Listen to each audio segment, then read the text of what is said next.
Okay, so the topic for today's plenary session is adaptive governance in the age of disruption, AI, cybersecurity, and future of corporate structures. Ladies and gentlemen, the panel we have today are renowned leaders in cybersecurity, AI, governance, and in technology space. All right, so to welcome our sponsors, I'll be doing this with my colleague, Elsie. She's going to welcome our sponsors to the stage. I'll yield the mic to her. Thank you very much. Thank you, Dami. Our first panelist is a leading authority in cybersecurity, governance, risk, and compliance, with over 62 international certifications. He is the first PECB certified data protection officer in Nigeria and the first licensed penetration tester in Africa. He serves on the Lagos State Cybersecurity Advisory Board and is an alumnus of Harvard, MIT, Cambridge, and Oxford. In 2023, he was named Forbes Best of Africa Outstanding Digital Trust Leader. Ladies and gentlemen, please welcome the founder and chief visionary officer of Digital Encode, Professor Obadare Peter Adewale. Please, a round of applause for him, please.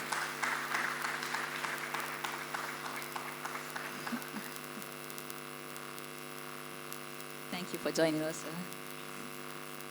Our next panelist, Dr. Ivan Anya, is a leading IT governance, data protection, and compliance expert and CEO of Business Intelligence Technologies. He holds a doctorate in IT and several top certifications, including Certified Information System Auditor and Certified Data Protection Officer. He also serves as chairman of Association of Licensed Data Protection Compliance Organizations of Nigeria and is part of the Nigerian Data Protection Commission Strategy Committee. Representing him today is Mr. Carlo Upai, a chartered accountant and certified data protection officer with expertise in finance, cybersecurity, and data analytics. Please, everyone, let's welcome Mr. Carlo Upai to the stage. Thank you. Please, let's clap for him. Thank you very much, Mr. Upai.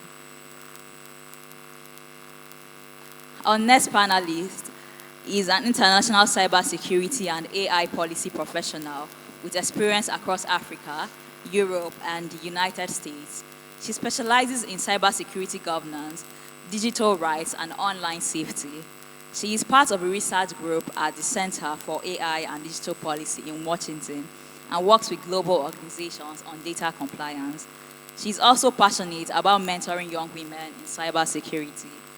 Please, let's welcome Mrs. Shorefunmi Bola Saliu. A round of applause.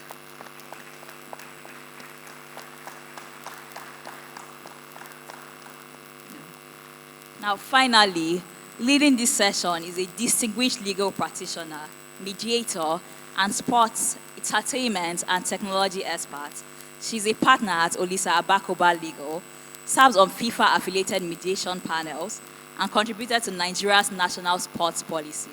She also chairs the NBA SBL Sports, Entertainment and Technology Committee, and is a founder of Lagos Tigers Football Club. Please let's welcome our moderator, Mrs. Beverley Agbakoba Onyejianya. A round of applause for her, please. Thank you very much. I don't hear a resounding round of applause, my people. Thank you very much. All right, so the session is going to hold for an hour, and we have another 15 minutes to take your questions. So please sit down, relax, jot your questions, and we are sure that our distinguished panelists will do justice to your questions. Thank you very much. Thank you. Good afternoon, distinguished ladies and gentlemen, senior colleagues. It's a real honor to have in front of you here today, talking about adaptive governance. I think this is going to be my favorite session, and I'll tell you why. Adaptive governance.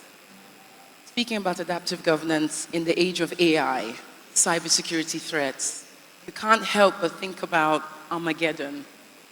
You hear about large institutions whose IT systems shut down completely. To me, I worry about not being able to access my bank account and things like that.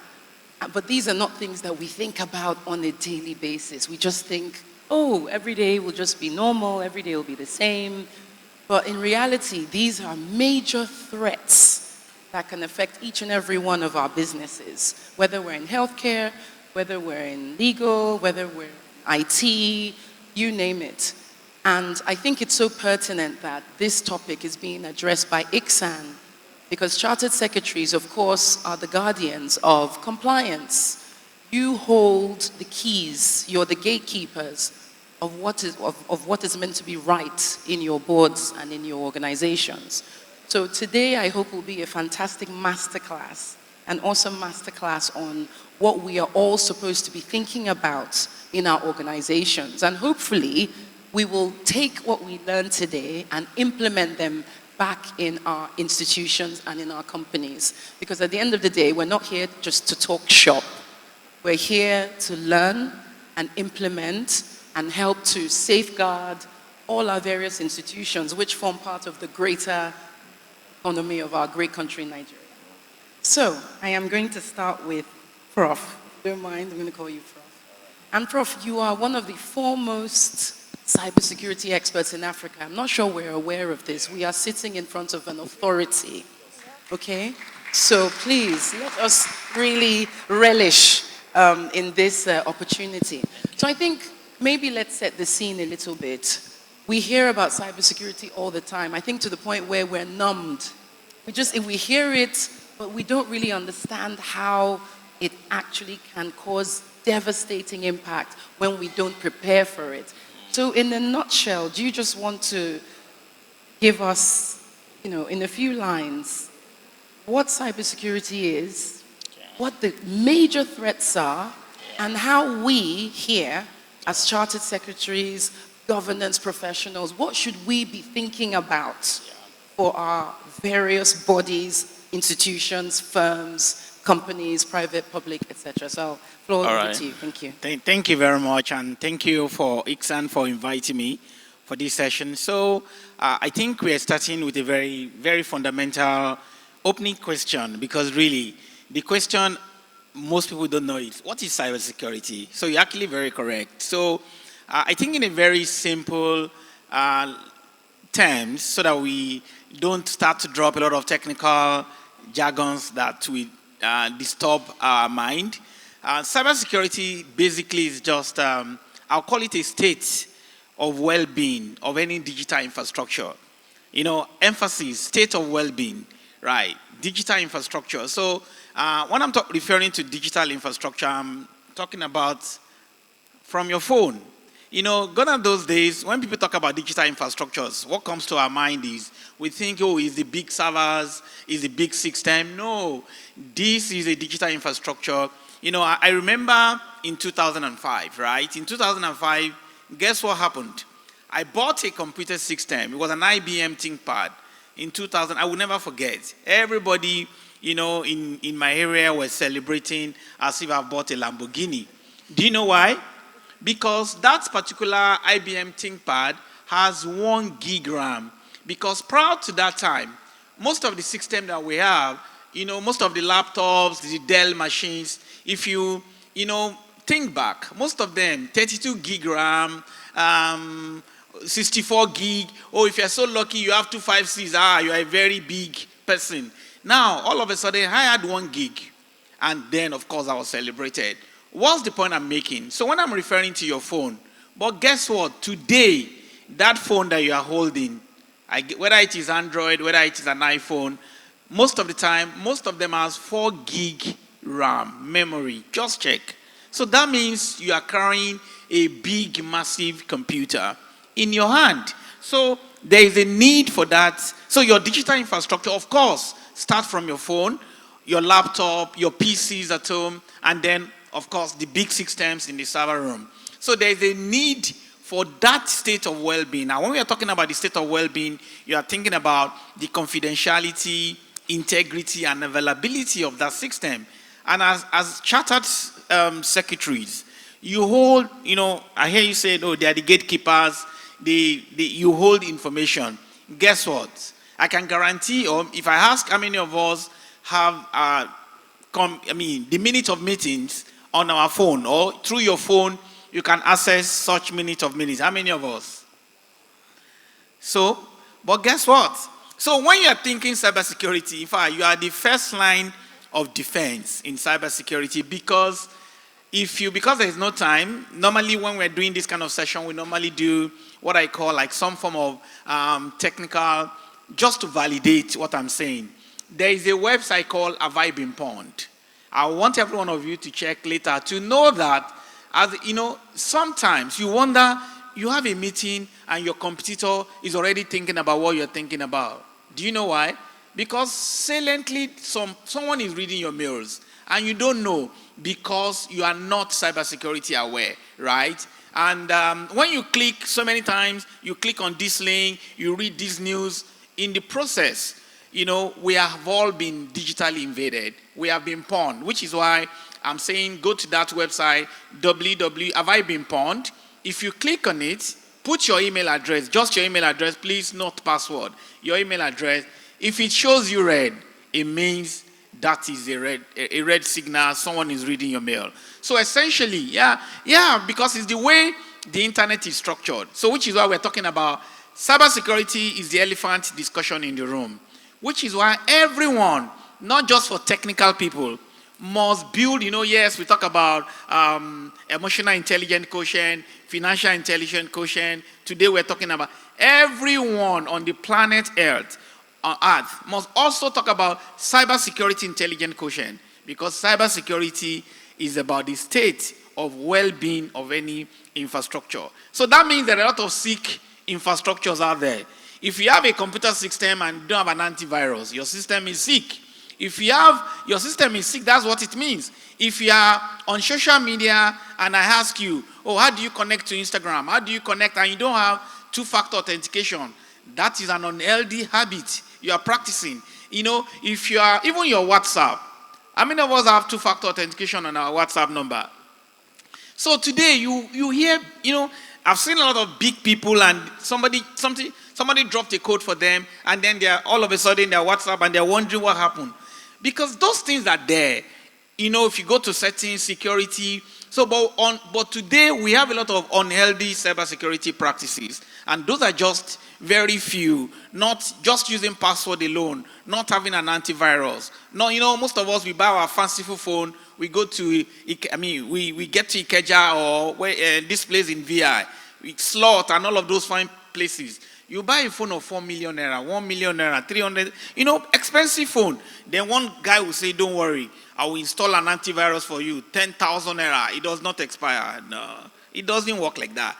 So, those are unhealthy cybersecurity practices that introduces weaknesses to the way we operate on the internet and get us exposed to the cyber criminals. Because of time, I think we'll just to set the foundation. Thank you. Thank you very much. That was a really great introduction. I'm going to come over to you now, Shorefunmi, if that's okay. And I love the fact that you're a legal and cybersecurity expert. Not often we see that, is it? So I think the question I have for you now is, what new expectations do you see? What new trends do you see around the confluence of legal and cybersecurity? A lot of our legal profession typically may not think of going into cybersecurity because it's too techy, it's too unfamiliar. But you are beautifully merging these two professions, and they're not at par with they're not at odds with each other. So do you just want to first of all tell us how you got into cybersecurity, and what trends do you foresee by way of AI risks?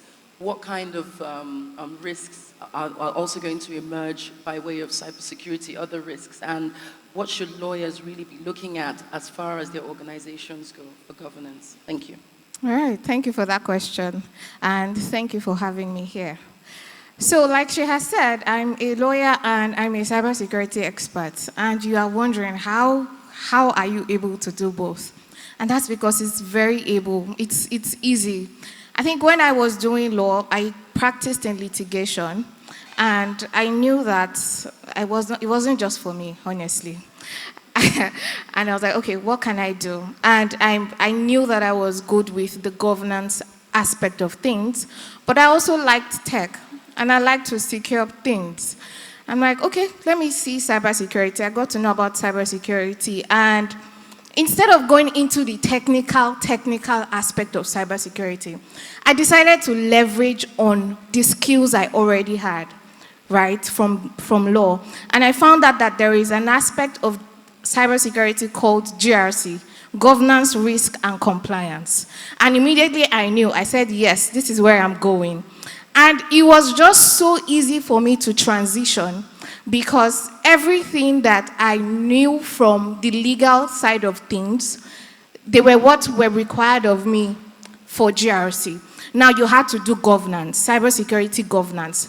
Our keynote speaker said something during her speech. She was saying you don't have to bring new methodologies, right? You use the already existing methodologies for new realities. And it just made a lot of sense. Okay, so that was what I did. Governance is the same everywhere. You just need to understand the context to where you are bringing it. Risk is the same everywhere. You need to understand the context. Compliance is the same everywhere. You just need to understand the context. And that was what I did. And so, yes, I had to learn some technical parts of cybersecurity because if you're in the GRC place, you can't really govern what you don't understand, really, right? Yes. I do a lot of audits. I do a lot of implementation. You cannot, if they bring a penetration testing report to you, how do you want to read it if you do not understand what it's saying, right? So yes, I had to learn a bit of the technicalities, but I did not have to go deep into it. So it was not an algebraic equation that I had to figure out, right? It was very easy. So if there's anybody here who is thinking about cybersecurity GRC, please, by all means, go for it. It's a very lucrative place to be. And that's because you are now you are even more at the advantage. That's what I've noticed. If I try to get a role and they see my legal background, they always go for me first. Because they just believe, oh, she knows the law, she's good with compliance and all of that. So it's just easier. In fact, there was a role I did for cybersecurity GRC. They gave me that role and then they gave me the legal counsel role. So I was working 2 jobs on that role. Okay, so it's just very easy to transition into that aspect. Now, as a lawyer, I would say, for me, I'm an advocate of continuous learning. Don't be this is what I know, and this is how it is. Let's just go along.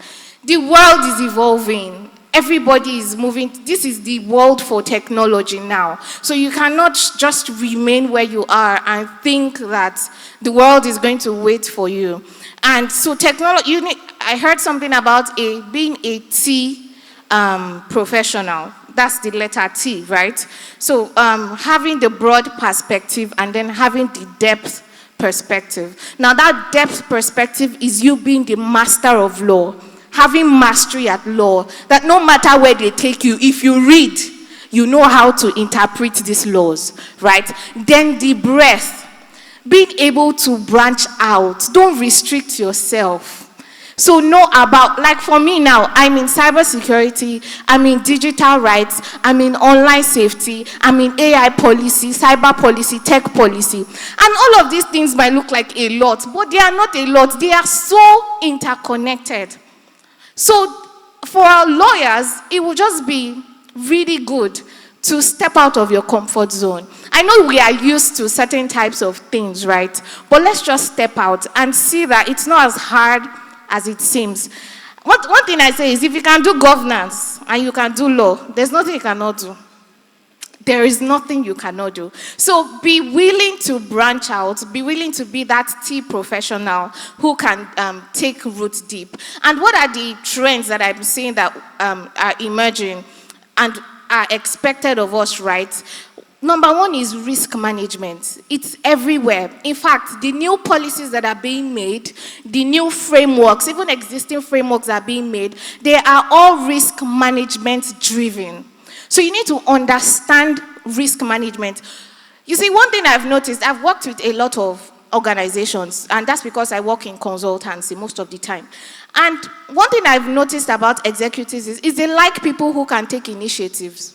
They like employees that take ownership. If you can think in a risk-based management and say, boss, this is what I think is going to happen. According to these laws, this is what we need, this is how we need to prepare ourselves. You stand out already. So if you have a risk management perspective to things, you are able to foresee problems in your industry, and you are also able to bring solutions to them. So for time's sake, I'll just stop here. Thank you very much. That was absolutely brilliant. And as a fellow compliance professional, I can't help but agree. Compliance makes life a lot richer. And I do find that legal counsel, chartered secretaries that understand risk management, compliance, they just tend to see life in a more broad, they take a much broader view. So I like what you did, that demonstration of the T, so the breadth and the depth. So it's definitely a good time for a lot of us to upskill. I don't think we need to necessarily reskill. It's just about upskilling. And cybersecurity, AI, these are areas, and also data literacy. You mentioned data literacy. We all manage data in our various organizations. You will agree with me. Tons of data, confidential data, financial data. And you can imagine what would happen if this data got leaked. I mean, one thing about Nigeria, we don't really hear too much, you might agree with me, about fines. Does anybody agree with me? You tend to hear more about, there are fines, agreed, but not as much as you would expect. You do hear of occasional fines, the telcos, I won't name names, but abroad, there just seems to be a lot more fines daily in the millions, in the billions. So perhaps that sensitivity about what we're safeguarding, it needs to come to bear. So thank you so much for taking us through risk management cycles and being willing to stay open-minded to learning. So now I'm going to come to you, Mr. Ukpai. Thank you so much for your patience. And I know you are a forensic accountant, data protection and cybersecurity expert, so that's quite a lot. That's a 3-in-1. So I want to talk to you about governance gaps, particularly in light of client information, client data. What governance gaps should we all here be thinking about that maybe we're not thinking about? And I'll just give you an example. I don't know if anybody saw in the news maybe a week or two ago how one of the big four were fined. You know why? The report they produced turned out to be AI generated with a lot of hallucinations. Terrible, absolutely terrible. And we are now living in a time where, you have people, you've got big organizations, you can't keep track on every single employee, as it were. Information is being pushed out to third parties, to clients, and they're not necessarily getting checks ahead of time. And this disaster happens, and reputations are on the line. So that's just one example. What other governance gaps should we all in the room be thinking about so we can update our boards pronto? We're not looking at this. How do we start checking for this, adding it to our risk management framework? So I pass the mic to you. Okay, thank you for the question, and thank you for having me around to contribute to this. When you're talking about corporate governance gap, and as it regards to adaptive governance, okay, and we know the era we are is a digitalized era, and one thing I've noticed in the course of maybe work experience, that there's what we call siloed accountability, all right, whereby most organizations, they separate the IT does their things alone, the finance department also do their things, all right. Now, there is no synergy, there is no cooperation, there is no communication, there is no link. For instance, one of the organizations we audited is actually a financial organization. The IT department flagged an issue that has to do with phishing incident, okay? But the finance department was not aware. They noticed that maybe, I think 1 week after, when the fraud was now committed, when there was a fraudulent transfer, all right? So this is actually a gap, all right, which it happens in most of our organizations now. The IT department or the IT department, they will say, no, we are just after, let's design the software, let's take care of the portal, let's do this. Not knowing that this era, when we're talking about AI, all right, AI deals with more of information. AI cannot operate without much of data, all right? So the data, it is the data that you feed that the AI will use. Now, in an organization whereby the IT who has the data, who captures the data, and they house it, the finance department are not aware, or the finance department also have their own side, or maybe the other department has a particular segment of that. They are not, they don't have complete control of the data. It's only the IT. When issues come up, they can't solve that. All right, so I discovered that it's actually a gap. We call it siloed accountability. All right, that is one. The other side is, we call it, I may say, poor data mapping.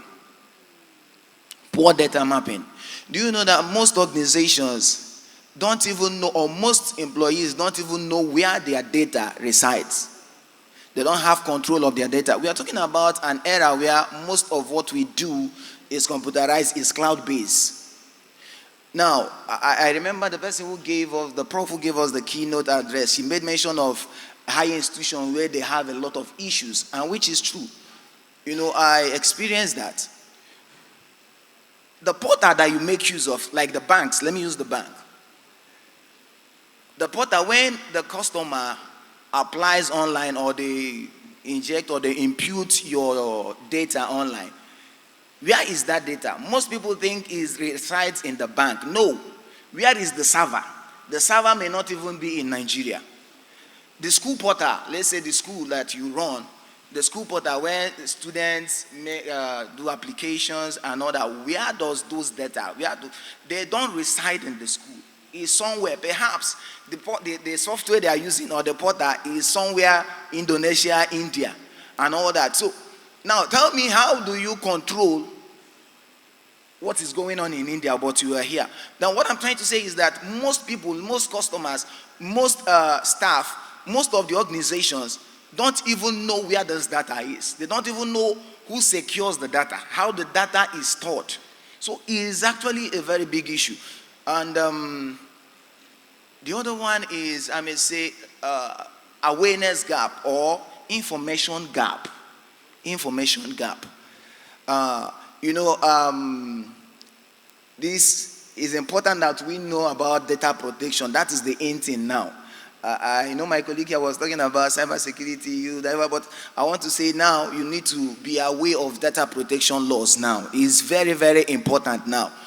Now, you discover that if you come to an organization, perhaps the board members, the top managements are aware of this, that there is Data Protection Act, there are issues, there are fines, there are things to be done. They know that. But when you come to the staff, especially the low cadre, you discover that they are not aware of that. Take for instance, if you go to the bank, I know most of these big banks now, they are aware of most of these policies, cybersecurity, data protection. They are aware, they have implemented that. But what about the security man? Now, why I say this is, out of experience, you go to the security man and he will say, are you coming for the first time? Who are you coming to see? Please write your details, sign in. Why signing in? He's not aware of the importance of guiding this data. And he will expose maybe the exercise book, everybody will be seeing that. Now, if a kidnapper who has been tracing you, you will say, God forbid, but I'm just using this as an instance, who has been tracing you for a very long time, happens to track you and see you coming into the bank, he will just follow you, and perhaps you just wanted your phone number and maybe your address and all that. He can't get it elsewhere. So when he just track you and you go to the bank and the security man say, okay, just write, sign in. You now sign in.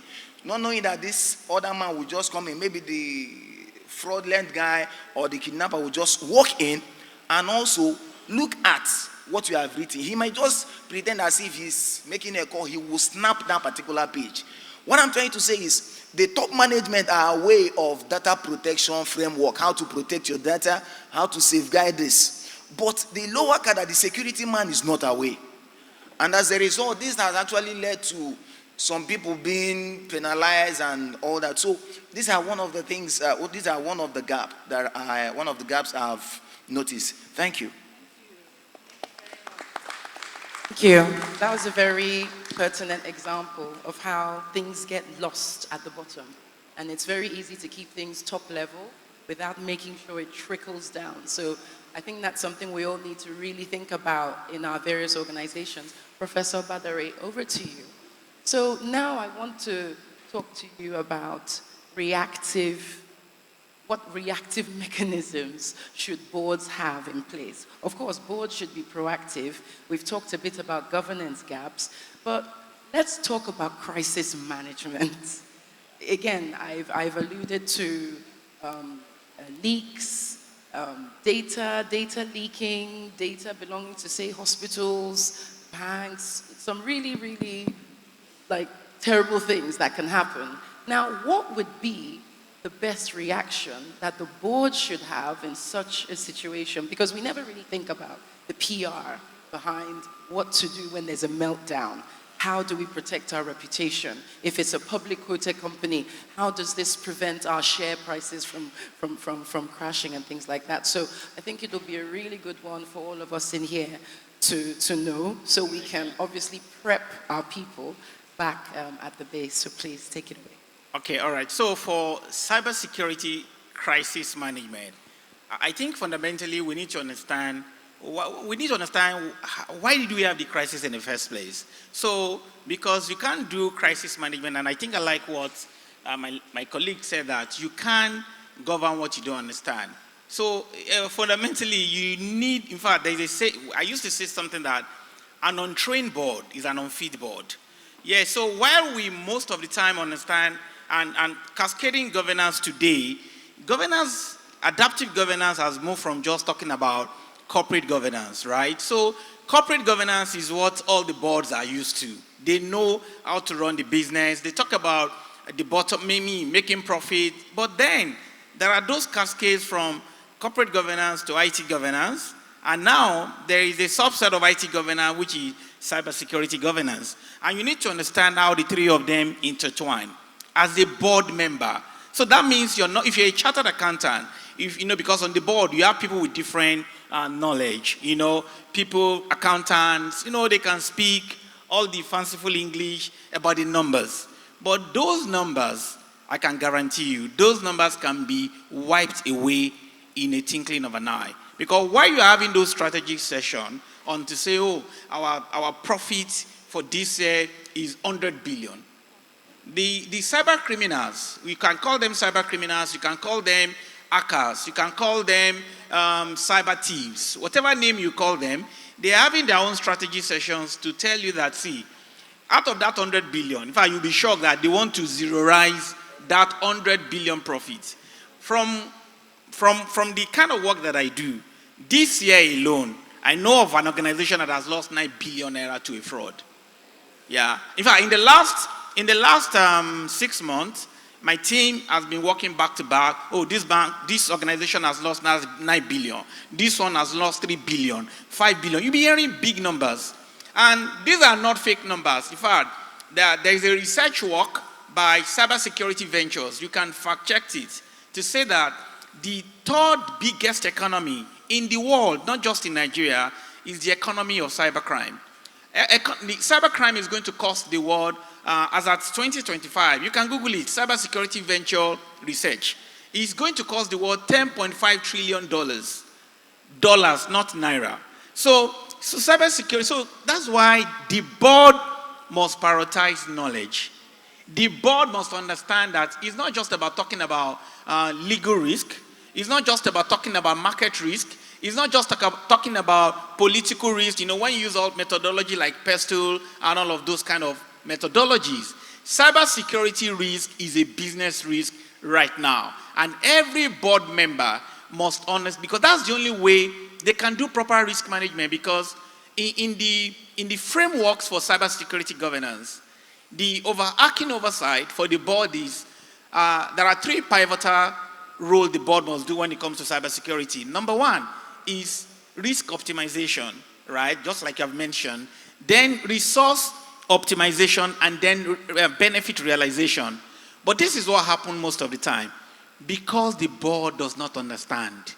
So resources for cybersecurity, what you have seen in most organizations that have been defrauded is they don't understand. You say you need so budget for approval to buy some form of, I don't want to mention those, because you might not, firewall, we want to buy intrusion prevention system, we want to buy SIMs. In fact, they'll be wondering. But guess what? They understand, if you want to buy Prados and Land Cruisers, right? They understand. You get express approval.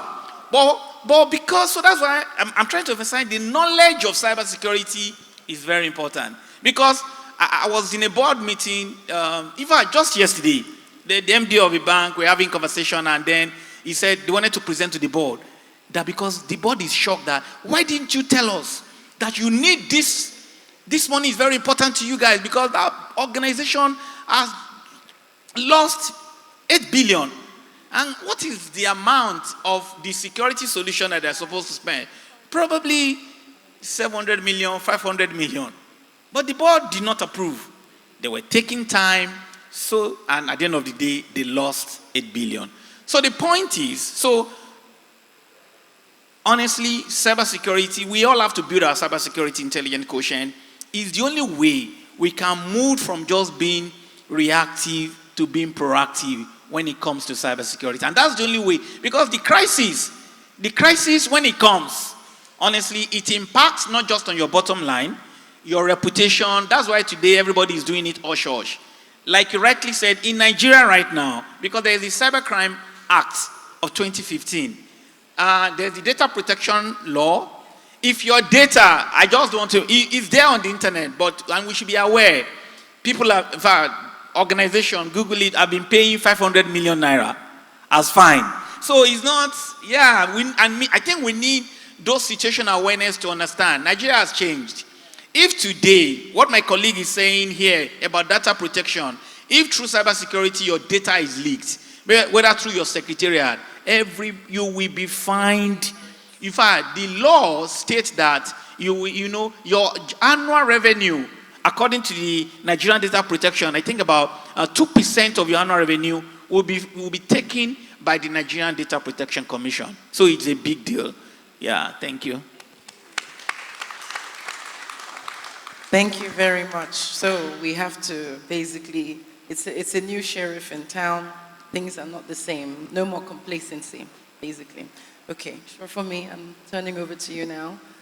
So we're looking at a wave, and I literally see this as a wave of policies, regulations coming by way of AI. We already have, as my panelists have mentioned, data protection laws, we have them in place. Cybersecurity, cybercrime, we have these in place. AI, not so, we're still not quite there yet. We do have a policy, but that's not been fully passed. So what do you think boards should be doing to prepare for the time when we will have a formal AI policy in place? Because AI is stirring up a lot of unforeseen, foreseeables. So what should boards be thinking about now in terms of AI? Okay, thank you. I would say that, like we say in law, ignorance is not an excuse, right? And so basically, go and get the knowledge. Just because we don't have it in Nigeria does not mean that these other laws don't exist, or these laws don't exist outside of Nigeria. And fortunately and unfortunately, in Nigeria, we do a lot of copy and paste, right? Our Nigerian data protection law, where did we get it from? Where now? From GDPR. Most of our laws are like that. Go and read our AI strategy. Go and read the AI policy. It's not a bad thing, right? I would prefer that all of these laws that we do are more context or culture specific, that fit us better, that are tailored to us better. But we're not there yet. So, as you are saying, the EU Act now is out there already. It's being implemented fully. Please, go and read up on it. Because very soon we'll do a copy and paste. And by the time we finish doing our copy and paste, you will be ready. Okay? We have the OECD AI principle, ethics principles. Go and get it. Currently, my team and I were working on the 2026 version for CADIP, that's Center for AI and Digital Policy, right? We're working on France. My department is working on France. And in fact, what France has done is just mind-blowing. And France is under the EU Act, right? So they are also taking from, they are just making it so easy for themselves. So what I'm just trying to say is, please, let's make it easy for ourselves. Before our laws come into full implementation, go outside, see what other, go to Kenya, go to South Africa. They already have these laws in place. Read up on it. And like I said, it's not a foreign thing. It's not something that, oh, we're just going to bring out from thin air. There are practices that we are already doing. You just need to put them into AI. For example, if you do ISMS, that's Information Security Management Systems, or even normal compliance, right? You need to have an asset inventory, right? You need to have an asset inventory. For AI now, you are required to have an AI inventory. You are required to categorize all your AI systems and tools. As long as it is AI, including ChatGPT, including your Google Assistant, and you are using in your organization, you are to categorize them. You categorize them as unacceptable risk, high risk, or limited risk. According to where they are categorized, will determine the kinds of controls that you're going to put in place. So what I'm saying is, go now and look at the EU Act. Go now and look at countries who have already implemented their AI laws, and start looking at how can we bring it into our own organization. Also, AI literacy is very important. I know the panelist here was saying that, oh, the boards have, data protection, literacy, and then the person down does not have. But more often than not, clients that I have done audits for, it is the employees that are held to the neck like this to be compliant. But then the board members, the leadership, the executives, they do whatever they want to do. They don't have two-factor, as simple as a two-factor authentication on your work laptop. You have not done that. Why? Okay, so AI literacy should go across board. Everybody must be compliant to whatever rules, whatever policies that we're putting in place. This way, I believe that we'll be very, very ready. And that's for the board. But sometimes you say, let the government, the government has not done this. They've not put our laws in place. What kind of useless government is it? But the government cannot do everything. And I promise you, what we even have now, they have tried. With the kind of government we have, or what we have for AI now, please, and all the people working on it, they have tried. So what we can do is self-regulation for ourselves. How can we, because see, now people are looking at trust for your organization, trust. They say data is the new gold. Now the newest gold is now trust. If your reputation should be tampered with, it takes 1 second to destroy your reputation. How long does it take to build it back up? Or you think if I use, okay, should I mention names? I use a particular fintech app to save my money. You think if something happens there and my money goes, you think I'll go back to save my money there? I would not. So trust is very important. You need to go beyond, oh, we are doing a compliance checklist. The AI law has not come out, so we are free. Nobody to audit us. We are just chilling. Let's wait until that time. No, you need to be proactive so that you can preserve the trust that you have taken years to build. That's what I would say. Excellent, absolutely excellent Shorefunmi. You actually beat me to it because I wanted to introduce the topic of digital capital trust as a new standard for boards, for organizations to aspire to. You know, when we look at organizations, we look at the metrics. How do we assess whether this company is investable? How do their shares move up? What's the standard of your board? Digital trust is now a new mark that we should all be thinking about preserving. The board should certainly have that digital capital trust as a metric that they should be guarding, you know, with all their power and might. So coming to you, Mr. Kalu, who is also a certified white hacker. I don't know if we know what a white hacker is. Maybe you might want to just tell us what a white hacker does, because you see, what you do feeds into how boards, you almost are a mirror. The boards are supposed to be the gatekeepers, right? But they don't always see the full picture. But you, as a digital hacker, you can actually see the reality of what happens behind the firewalls, what happens at the bottom, the security men who don't understand all these sort of data protection issues. So I guess the question I have for you now is, what can boards look at from the perspective of a digital hacker? What should they be looking at that a digital hacker would have the privilege to see? And is it something that you would recommend boards do, engage digital white hackers to actually penetrate legally into their organizations to see where the gaps are? So I'll let you answer that question. And please do speak on digital capital trust, because I think that's really important. What Shorefunmi digital said. capital trust. Okay, thank you. And when you talk about digital capital trust, now, no one will trust you if you are a loose mouth. You have a loose mouth, okay? Whereby, if I divulge information to you and tomorrow that information is exposed, I can't trust you. Okay, so we are talking about, you know, I just want to be linking it to adaptive governance, okay? All right, so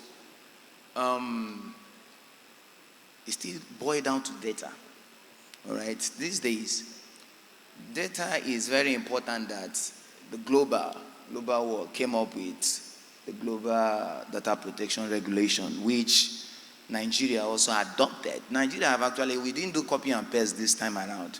They now have an act, Data Protection Act, signed by our president in 2023. All right, is now an act. Is no longer that one. So is that serious? Now, why is it this important? Like I said, data is an asset now. Now, anyone that could preserve data, that could preserve your financial information, you will trust the person and you will do business with the person. All right, so when you are talking about digital trust capital, you are talking about preserving their information. When you are talking about digital, it has to do with data. Even the crypto and all that has to do with data. It might not be physical, you don't touch it. And that data is something you don't touch. All right, so now, what I may recommend to the board, all right, for the board to do to preserve this. Meanwhile, you need to look at, for you to build this digital trust capital, there must be transparency. It means the board will be transparent. The organization and the activities will be transparent. I know the professor who gave us the keynote address mentioned this. This is one of the governance strategies, right? Now, there must be transparency. Now, let me still bring it down to data. Let the stakeholders know what you are using the data for or what you are using their information for. There should be a way where it is being stored. There should be a way how it's being processed. Now, I have to link it now to Nigerian Data Protection. I know why I'm sounding this. Okay, Nigerian Data Protection Act has actually made the provision. Now, for you to start up anything, you are talking about maybe there is, let's say you want to deploy an AI device or software or whatever. You are to provide, you are to do data protection impact assessment. Why am I saying this? For you to deploy that, you need to do this assessment the same way we do environmental impact assessment. That this thing I'm going to do, this is going to be the impact. This is going to be the negative impact. So when you know those things, you try to correct it before time. So the board will be recommended, or I will recommend the board that before they deploy any system, there should be a data protection impact assessment act where they will check what impact will it have on the information we are to receive. Information of the of customers, of the employees, or maybe data subjects, right? It is needed. Now, there should be continuous pen tests, that is penetration testing, whereby you are not waiting for those bad guys to penetrate. Now you just need to, once in a while, you need to, do this audit or do this penetration test to test vulnerability. If the network is vulnerable, where can someone break in? You do those things so that what you are trying to do is to prevent the black hackers. So you as a white hacker, you are just like, okay, let me do this, because you have the same skill with that of the black hackers or those criminals out there. So you need to test the website, you need to test all the system to ensure that it is safe so that no one can penetrate. That is one. Now, like I said before you deploy anything, there is a provision with the Act, Nigerian Data Protection Act, that has provided for emerging technologies, which AI is part of it. So it means it's already there in the Act. What you just need is to start making use of the Act. There are DPCOs there, that is Data Protection Compliance Organizations, out there licensed by Nigeria Data Protection Commission, that will help you in doing those things. Now, for there to be transparency, I mentioned something that whoever that will trust you should be aware that this is what I will use that this is where my data will be. This is what my data will be used for. My data will not be used for any other thing. My data will not be disclosed. For you to do that, we call it privacy policy. And that is why if you check now in virtually all the banks or all the apps and any good application app out there, when once you click in and you want to type in your information, there is something that will display, something will come up to tell you this is data privacy policy, that will tell you that this information we are about to collect from you, or this data we are about to collect from you, this is what it will be used for. This is how it will be processed. This is how it will be stored. And also, this is the right. These are your rights. You that is imputing that is the data subject. So with that, whoever that is doing business with you, having this information already, will tend to trust you. That is why. Now, you need to have complete data security. Encryption, you should make sure that your network, like I said before, through pen tests, that nobody can break in. You need to have infrastructures that no one can penetrate, no matter what. So with that, you will be rest assured that this organization, if I'm doing business with them, they will not divulge information and nobody will break in. Take for instance now, like some organizations, bank loan. I don't know if someone here has ever made use of OPay or maybe most of this fintech to apply for loan. You can get your loan there without coming to the bank. You key in your information, you apply through AI, everything will be responding. No human interface. Now, if the bank is not careful or the organization is not careful, somebody hacks the system, it means loan will be approved.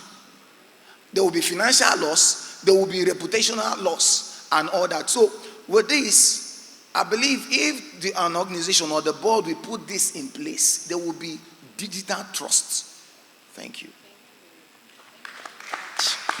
Thank you so much.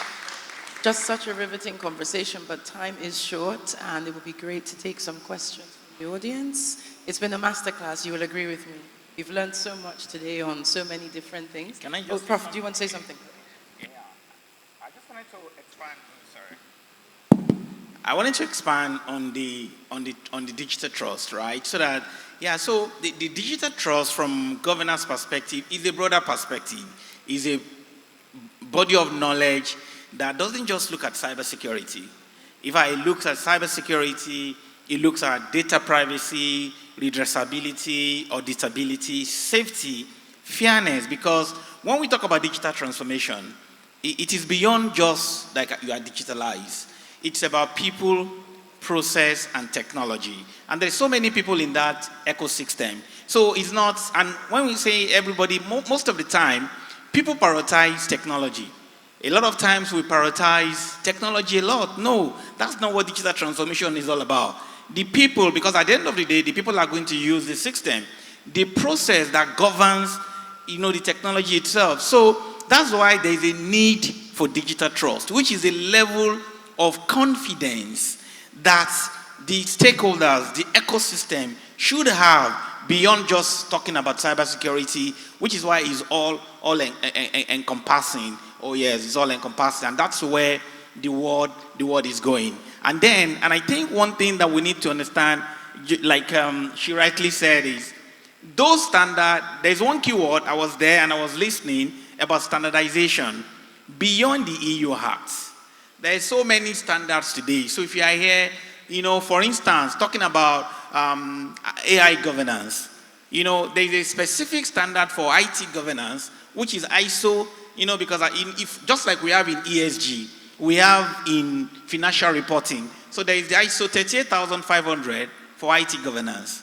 Now, specifically for AI governance, to be able to know, what do we need to do as lawyers, there is ISO 38507, specifically for AI governance. There is ISO 23894 for AI risk. So all those standards, believe me, they are already there. So what we need to do is, that's why it's very important, like you said, we have to upskill, right? Because without upskilling, the people part, honestly, it's a major part in when it comes to digital trust. And I'm going to land by saying, imagine why the people part is very important. Imagine if you want to fly an aeroplane today. Imagine you're going on a trip to London. Why people is all of us are very important.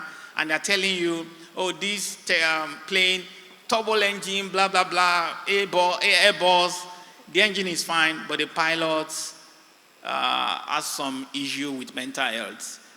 That is, will you fly the plane? Exactly. So, believe me, people, which is me and you, we need to really upskill.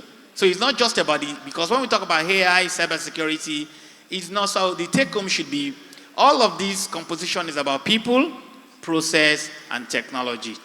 Thank you. Fantastic. That's a wonderful place to leave this. And our time is up. It was a fantastic session. You were wonderful panelists. I learned so much, and I'm sure you all learned fully. Thank you so much. Please, one more time for the panelists. Thank you very much.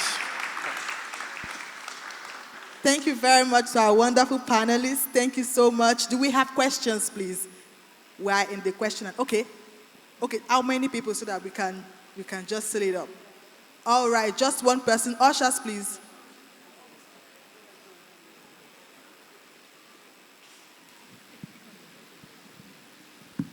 Thank you very much. I just want to ask a pragmatic question. Prof, for example, you have been talking about your engagement, and from the tidbit, you were talking about financial institutions, banks, which is very good, bearing in mind their size, their pockets, their capabilities. I'd like to ask, how do we take this to SMEs? How are we going to? Because if we don't drive this message to that level, we'll continue to have this valley between those who know and those who don't know. And the gap is very huge. 220 million people. We know that employment is often at the micro, small, and medium enterprise level. I really want the panel to share with us if they have had experience or to encourage us at Icsan what we can do so that the market woman at Akerele will understand what cybersecurity means. Thank you very much. All right. Okay. So to be honest, there is no time. Normally, this kind of session, when you're doing cybersecurity awareness, so you're very right, because really, cybersecurity is not just for the big companies, right? In fact, the Tajuddin, the Yetunde, Kari, you want me to tell you the truth, sir? They lose more money. I'll give you, they lose more money even than, but because there's no time, I can't be giving those examples. If I remember one scenario of a plumber that was awarded a contract to do plumbing for a house in Lekki Phase 1. This is a typical Tajuddin. He was asked, oh, do you have an account number? He said, no. Before we can give you 5 million naira, it was a lot of money for him. And guess what? He went to the bank. You have to open an account. The first time he's opened an account, unfortunately, he opened that account.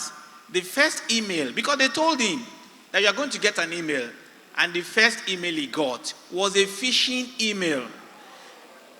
And do we all know what a phishing email is? He clicked on it. In fact, that very day they transferred 70% of the plumbing job to him. The fraudsters took all those money. I will not lie to you. So you're very correct. So that's why, this month, globally all over the world, it is a cybersecurity awareness month. In fact, if you have been so there's a lot of awareness going on, right, to show that, see, everybody needs cybersecurity. Everyone, including our aged parents. Because all of them are on social media today, all of them are on WhatsApp. So you are very on point. So we cannot, so it's not just about the banks, right? In fact, beyond even losing money, there is ransomware. Ransomware is synonymous to digital kidnapping, whereby everything about you will be digitally kidnapped. There are a lot of emerging threats. There is deepfake. Deepfake is there. So, but because there is no time, right? So that's why everything seems hush-hush. In fact, an organization in Hong Kong just lost $25 million because there was a Zoom meeting. In the Zoom meeting, right? So even today, hello, if you are joining a Zoom meeting today, you better tell the other person. In fact, a friend called me, he messaged me on WhatsApp that I wanted to loan some money. He was shocked when I told him, I know his voice. I said, but guy, put on your video. Because right now, with deepfake, using AI, you can fake people's voice, you can fake your husband, with deepfake, that's AI. So this guy came into a meeting, and the CFO, the secretary, all of them were in the meeting, but unfortunately, they were all AI robots. And the company secretary took the minute of the meeting. It happened in Hong Kong. And then got an instruction from the CEO to transfer $25.5 million. It was after the transaction has gone, that's when they discovered that they were all discussing with AI robots. So, Prof, and just to follow up your point, we do have a culture, I've noticed, of not putting on our cameras in Nigeria. Is it true or not? I think we need to change this. We tend not to want to put on cameras when we do offline meetings. Yeah. We need to change this because the world is getting very risky and we need to de-risk. But unfortunately, this session is over now. It was wonderful. So thank you. Just give them a round of applause one more time. Thank you. Thank you very much to our speakers. Thank you very much, Mr. Uchewecha, for that question, and for Prof, for your response. We say thank you. It was really apt. All right, we have one more question to go. Okay. Thank you very much. So I like to make things very practical.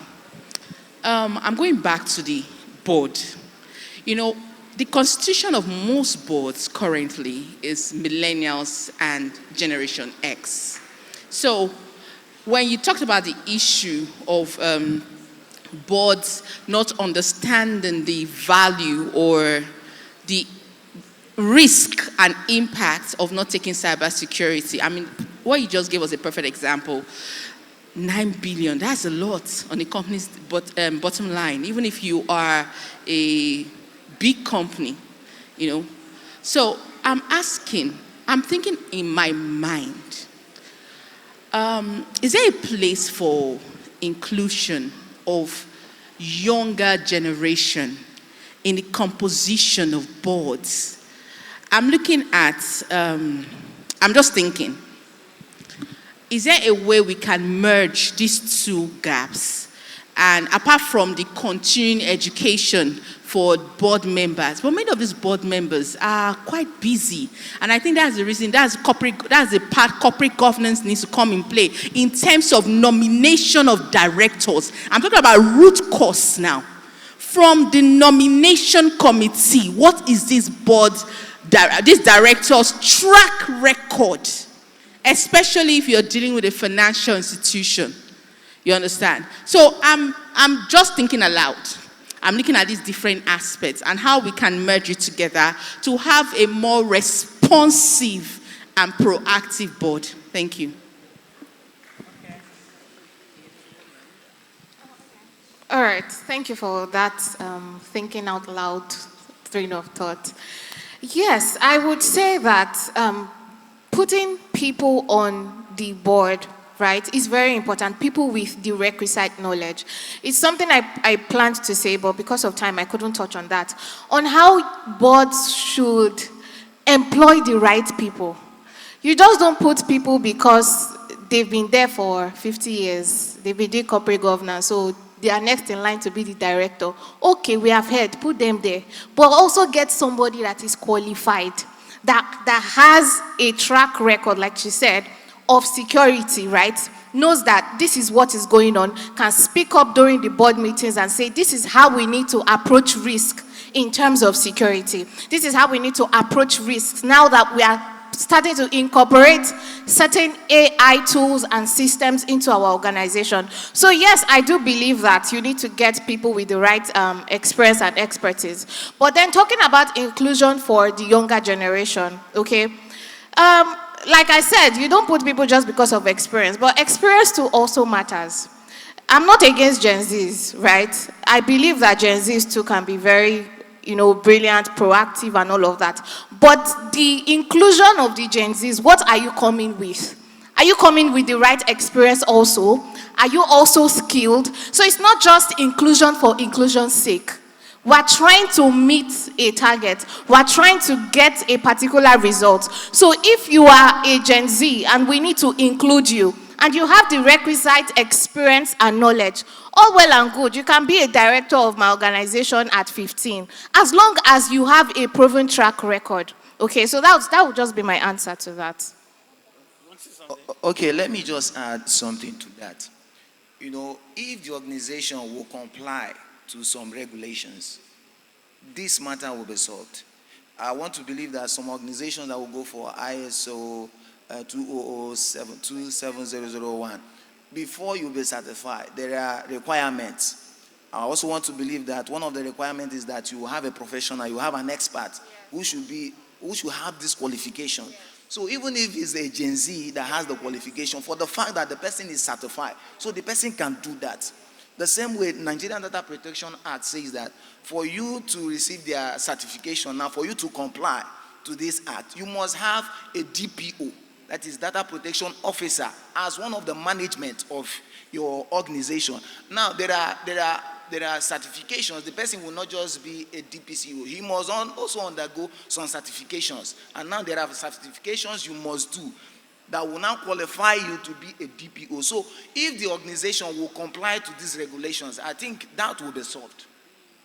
Okay, so yes, so madam, your thinking aloud is actually already happening.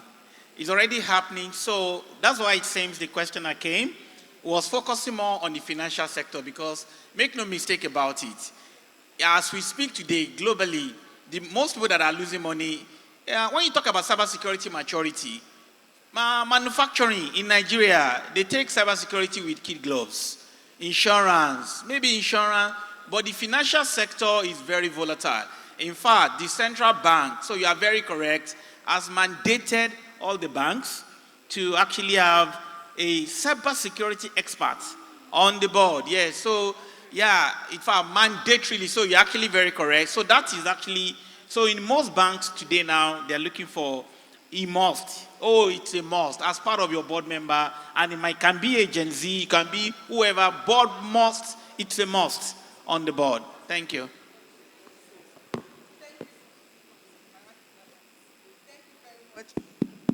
Hello, thank you. Thank you very much to our wonderful panelists. A round of applause for our wonderful panelists, please. I have indeed learned a lot, and I'm sure you all have learned a lot as well. Thank you so much. All right, so to present the plaques, we have Honorable Justice Raman Oshodi to kindly stand up to help us to present the plaques to our speakers. He's going to be presenting for the first two speakers. Thank you very much. Thank you, sir. All right, so the first plaque. Can you help me? Plaques, please. Ushers.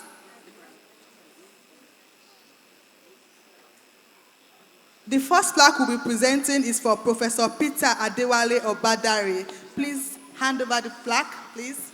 Thank you. Thank you very much, sir.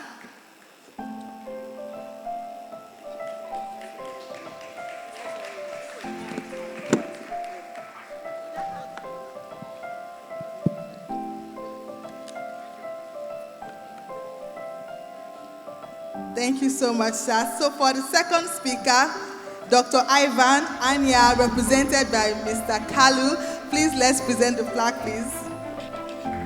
Okay. Ladies and gentlemen, please put your hands together.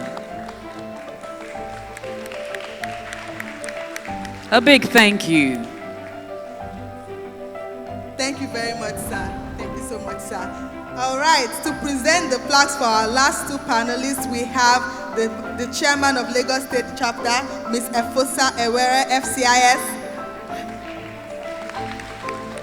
All right, so we'll be presenting the plaque to Ms. Shorefunmi Bola Saliu.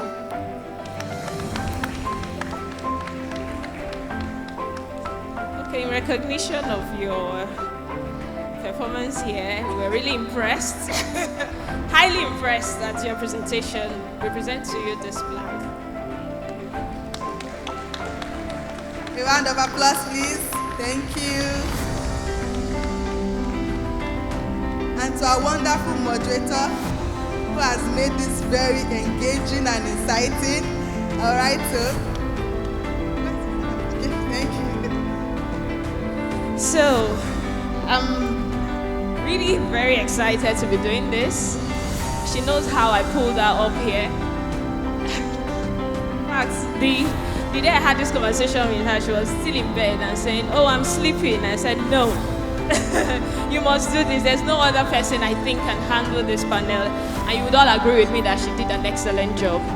So, on behalf of Icsan Lagos State Chapter, we're very excited that we brought you on this panel to moderate this session with the stellar panel and exciting conversation we had here. I thank you. Fantastic. Please let's put our hands together once again. Distinguished ladies and gentlemen, we do hope that it's been a very insightful session so far, and you have been a wonderful audience. Can I ask that you please put your hands together for yourselves? Fantastic audience. Now, in the course of the last panel session, we did have the privilege to have in our midst the current chairman of the NBA Lagos branch, Mrs. Uchenna Akigbade. Please, if you could just wave. Thank you very much indeed. It's an honor to have you in our midst. We do also have the past chair, Mr. Bisi Makojola. Thank you very much. Please wave so that we see you. Thank you very much. Now, in case you didn't know, attendance at this summit attracts one NBA continuing legal education point. So that's fantastic for us. So please, let's thank the NBA for that. Also, in case you didn't know, some of our sponsors have exhibition booths set up just at the entrance. There are lots of freebies, there's lots of goodies waiting for you. We have the Financial Reporting Council, they have a booth just right at, once you step out of the door. 618Bs, they also have a booth. Tax Tech, they have a booth out there, as well as GT Bank. There's lots of goodies waiting for you, so be sure to stop over before you leave the venue. Thank you. All right, ladies and gentlemen, it's really been a very productive day, and we've had very brilliant conversations that we know will not stop here within the four walls of this room. The conversations will carry on beyond this room, and the hope is that by the time we gather again, we would have seen results from implementation and execution of all of the things that we have discussed here in the summit. Absolutely. And so now we'll take an overview of the Governance Week. To help us with this, please welcome Folake Sadiq, ACIS, Chairman, Planning Committee. The very beautiful Folake.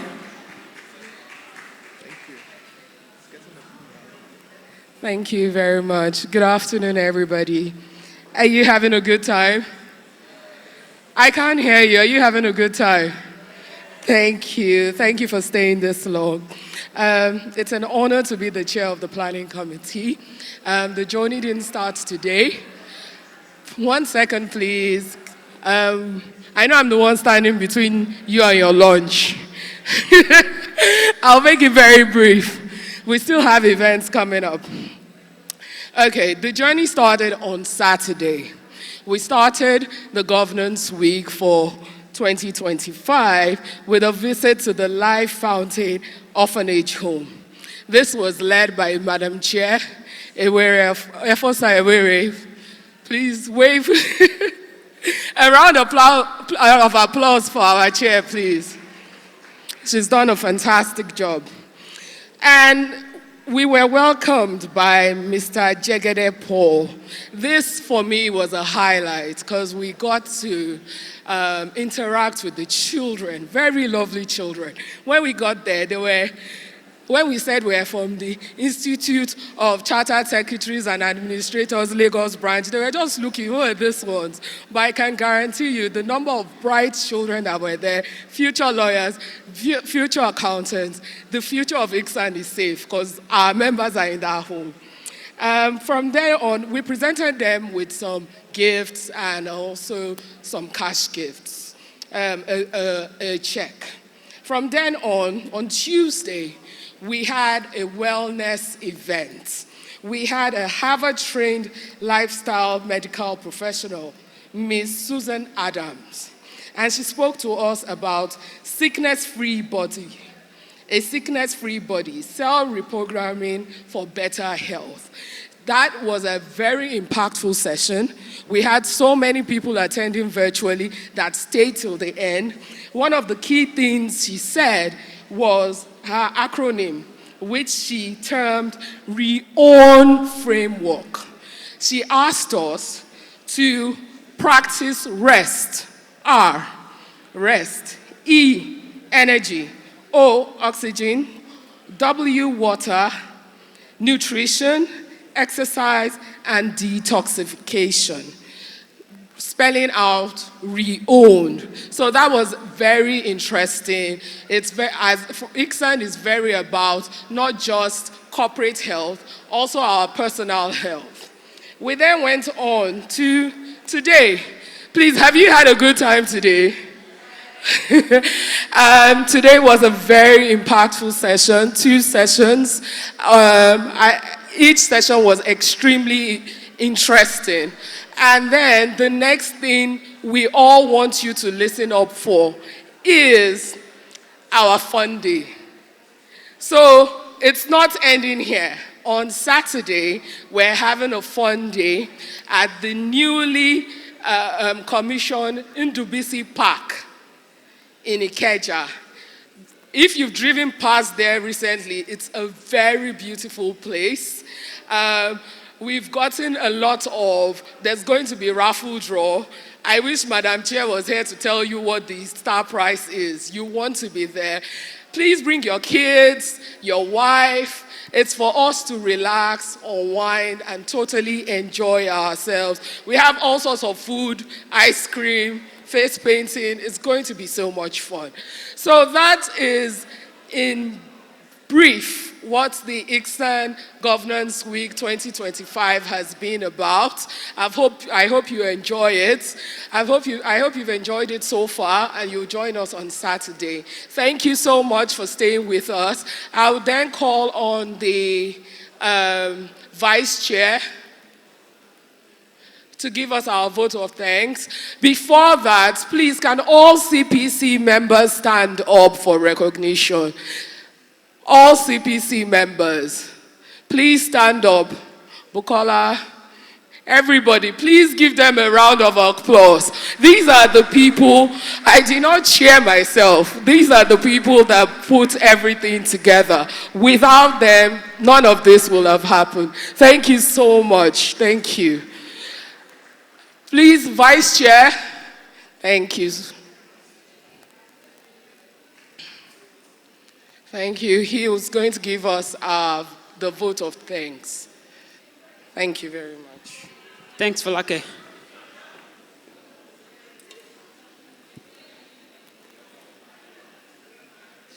All right.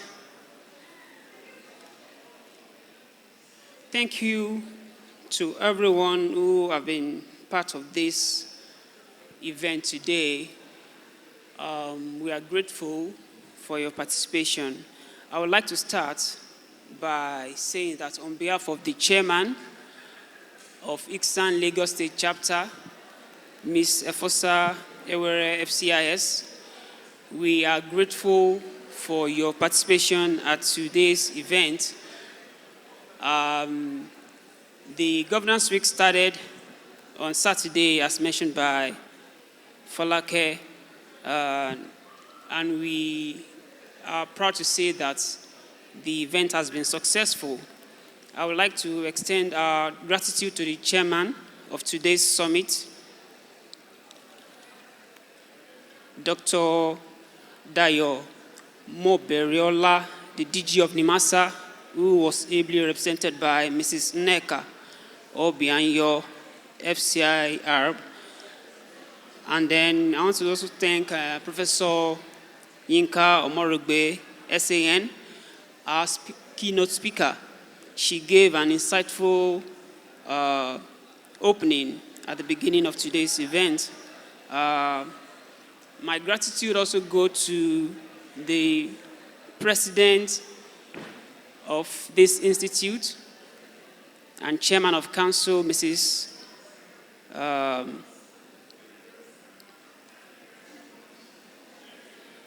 Uto Upana, and our vice president, who I believe would have joined us online, Mr. Francis Olawale FCIS, and our honorary treasurer, who have been with us from the beginning. Thank you very much, sir. Mr. Onyekachi Uko FCIS. And I'm seeing present also in the hall, Mrs. Linda Onofeli FCIS, a past chair of this great chapter. And I also want to thank Mrs. Nkechi Onyeso FCIS. She was the immediate past chairman of the publicity committee of Icsan. Thank you very much for gracing this occasion. And to other leaders of professional bodies here, talking about MBA chairman, and then the past chairman of MBA, I cited him earlier. Thank you very much. I'll be moving on to members of the Governing Council who would have joined us online and those who are present that I may not have seen. Thank you very much. I deeply appreciate your presence.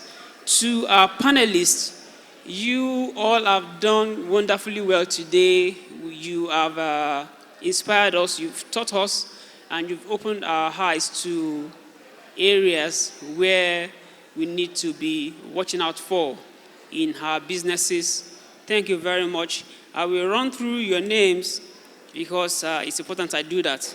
Talking of Professor Peter Adewale Obadare, Dr. Ivan Anya, represented by Mr. Kalu, Ms. Shorefunmi, Bola Saliu, Ms. Beverley, Agbakoba, Onyejianya, Mr. Moses Oyelami Adekola, Mr. Olakunle Olusonya, Dr. Abubakar Razak, FCIS, and Ms. Wala Kondoti, ACIS. You have all done well. I took a lot of notes when you were making your presentation, and I believe that we all make use of the knowledge that we've gathered through these sessions. And I would also like to thank our sponsors. You have made this event a success. You are a great part of our story. We want to say thank you to you all. Talking about our headline sponsors, GT Co, GT Holdings, Salam Alliance, the Financial Reporting Council of Nigeria, Bank of Industry, Great Chapel Legal, NIMASA, Gravida Attorneys, and a whole lot of others. Thank you very much for this opportunity. And to Folake Sadiq, the chairman of the planning committee, I want to say thank you very much. You really did well, and the result of your efforts, you can all see it. Thank you very much. And to all the chairmen of other committees, talking about Mr. Temidayo Odulaja, FCIS, the chairman of Welfare Committee. We really enjoyed the session we had on Tuesday, talking about the well-being webinar. Mr. Uche, which ACIS, thank you for leading the corporate governance clinic or committee. And then to Mrs. Yetunde Braimo Abibu, FCIS, that's the chairman of the flagship committee. The flagship magazine is looking colorful and well put together. Thank you very much. To the ESCO members, my colleagues, I really want to say thank you. On behalf of the chairman, I appreciate your efforts. We know that you really worked hard behind the scenes. And to all members of the various committees, we thank you for your efforts. We thank you for your time and your resources that went into putting this together. MCs, I want to say thank you for moderating today's session. Temidayo Odulaja and Chioma Wright, thank you very much for anchoring today's event. And our media partners, we love you, and we say thank you for pushing this out very much and supporting us always. I hope I'm not missing anybody that's supposed to. And then for all participants here who have stayed to the end, thank you very much for gracing this occasion. We wouldn't have done this if they all had been empty. There's no way we would have said we are having any program. So thank you for participating. Thank you very much. And we look forward to seeing you on Saturday at the fun day. So we want you to come with your family members, come with your friends. Let's celebrate Icsan, let's celebrate together. And I pray that the Lord God will always be watching over us and also bless us in our efforts and keep us flying in our businesses and endeavors. Thank you very much.